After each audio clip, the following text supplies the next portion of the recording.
Beh, non posso certo parlare a nome del regime, però devo dire che avevano paura non tanto di me, ma delle parole che utilizzano gli scrittori, perché le loro parole dicono la verità e qualsiasi società totalitaria è basata sulle bugie e ha paura della verità.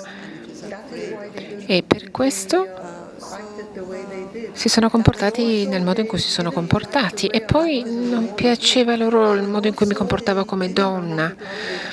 Quindi la guerra non era politica quanto esistenziale per il regime islamico. Non volevano lasciarmi essere la donna che io volevo essere.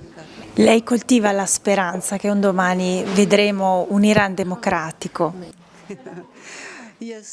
Sì, alla fine io sono andata via dall'Iran, però l'Iran non mi ha mai abbandonato. Me lo porto nel cuore, nella mia mente, e ormai da 20 anni che vado in giro con l'Iran nel cuore. Spero che un giorno vedrò e annuserò e potrò godere del sole e del vento iraniano che sentirò sulla mia pelle. Oggi purtroppo sentiamo parlare di Iran solamente in un'accezione negativa, si parla di totalitarismo, di violenza. Quanto ci perdiamo invece di quello che è veramente l'Iran, della sua cultura, della sua arte? Sì, sono assolutamente d'accordo e purtroppo nelle democrazie si è dato ascolto alla versione del regime islamico, non delle persone, degli iraniani. E quello che ci dice il regime, ad esempio, ci dice che la nostra cultura ci richiede di lapidare le persone. No, non è vero, perché questo non è mai successo in Iran.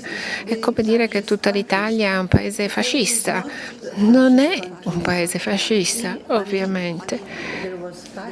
C'è stato il fascismo che ha governato, ma tante persone sono state uccise proprio a causa del fascismo e quindi è molto triste che le persone ascoltino la voce dell'oppressore e si dimentichino di chi è oppresso. C'è ad esempio il Woman Life Freedom, questo movimento che ha fatto emergere un'altra faccia dell'Iran con le persone che cantano e ballano nelle strade per protesta di fronte ai proiettili.